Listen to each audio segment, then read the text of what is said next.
Every metal has its own coefficient of linear expansion, which depends on how hard that metal is. Its hardness is the amount of resistance that metal has towards shape change when a force is applied. Linear expansion comes into play in real life in the use of light bulbs.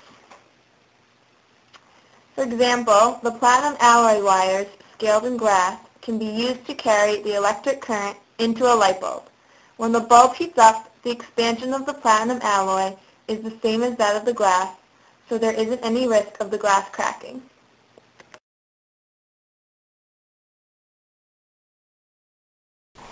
The apparatus shown here is used to measure the linear expansivity of a metal rod.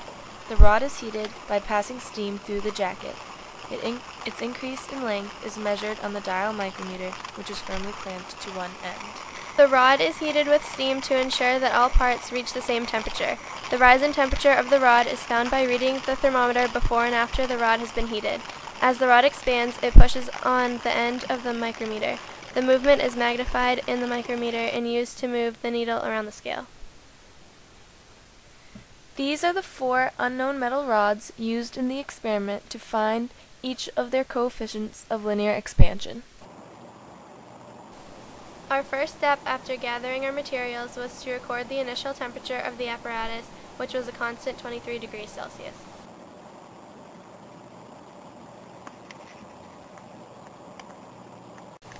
Next, we put the first metal rod into the jacket and measured its initial length.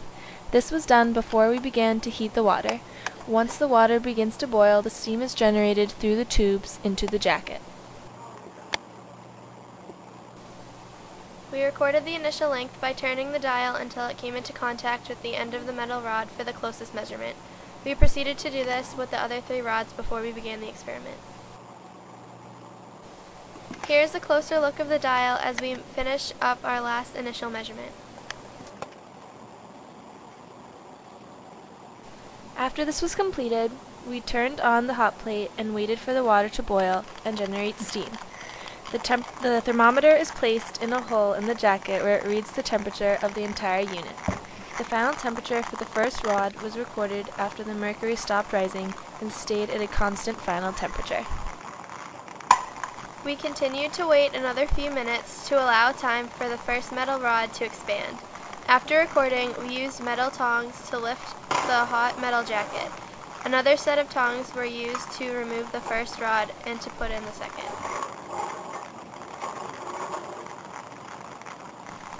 It is important to remember not to get burned and to use the proper safety precautions.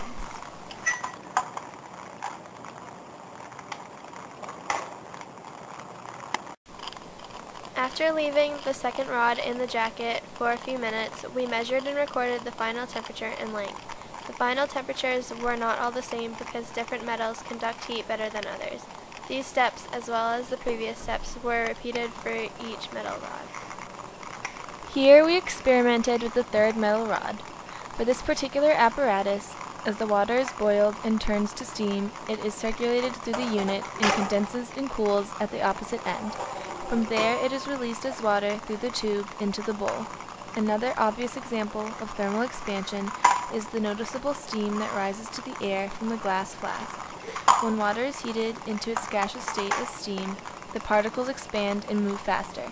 The steam is moved throughout the room where it can no longer be seen because there is no pressure trying to contain it. Here we are repeating the steps for the remaining metal rods.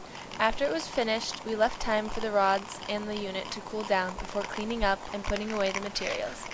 This is an excellent example of how thermal expansion works in solids like these from metals.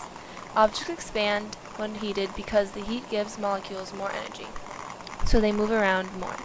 This vibration, as molecules are pushed further apart, is manifested as a larger volume. As the steam circulated through the jacket, the particles of the metal rods moved faster and expanded. Objects expand at a greater rate the larger they are, which is why the width of the thermal expansion was minimal compared with the length.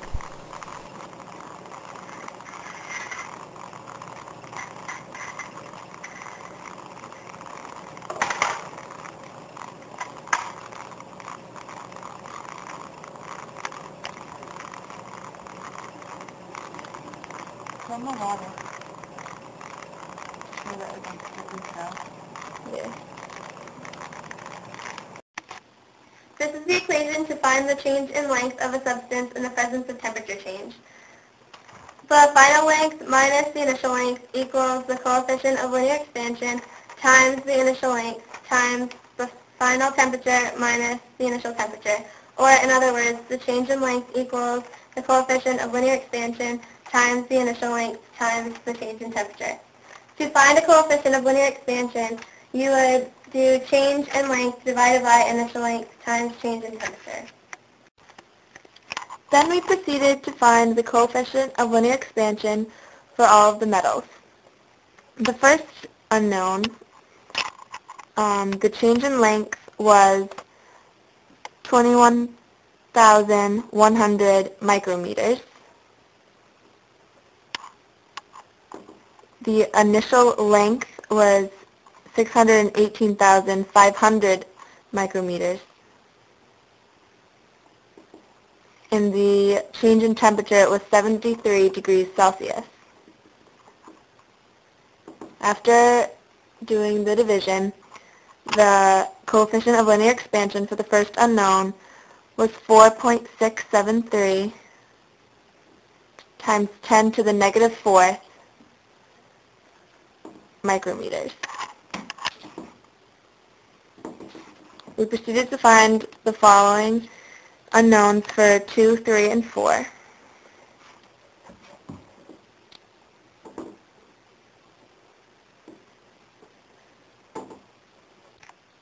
You continue this experiment by comparing the coefficients of linear expansion we found with pre-established coefficients to figure out what metals they are. It is useful to know these coefficients because, for example, in real life and the construction of bridges, materials with similar coefficients are more efficient during drastic temperature changes, so the bridge won't crack because the materials expand and contract at the same rate.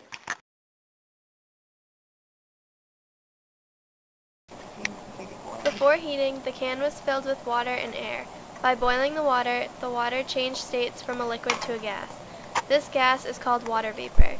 The water vapor pushed the air that was originally inside the can out into the atmosphere. When the can was turned upside down and placed in the water vapor condensed and turned back into the water. Water molecules in the liquid state are many times closer together than molecules in the gas state. All of the water vapor that filled up the inside of the can turned into only a drop or two of liquid, which took up much less space. This small amount of water cannot exert much pressure on the inside walls of the can, so the pressure of the air pushing from the outside of the can is great enough to crush it.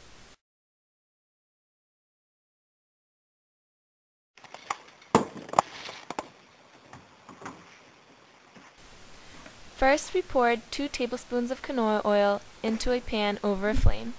Then we put 4 kernels in and waited until they popped. This indicated that it was ready. Then we added a half cup of kernels. This popular snack is only made possible through thermal expansion.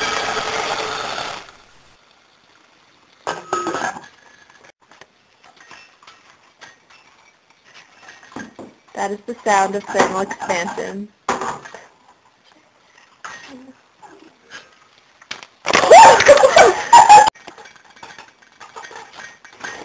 It's happening. Each kernel of popcorn contains a certain amount of moisture and oil. As the oil and the water are heated past the boiling point, they turn the moisture in the kernel, which has a moisture-proof hull, into a superheated pressurized steam. Under these conditions, the starch inside the kernel softens and becomes pliable. The pressure continues to increase until the breaking point of the hull is reached. The hull ruptures rapidly, causing a sudden drop in pressure inside the kernel and a corresponding rapid expansion of the steam, which expands the starch and proteins. The starch and protein polymers set into the familiar crispy puff. Thermal expansion!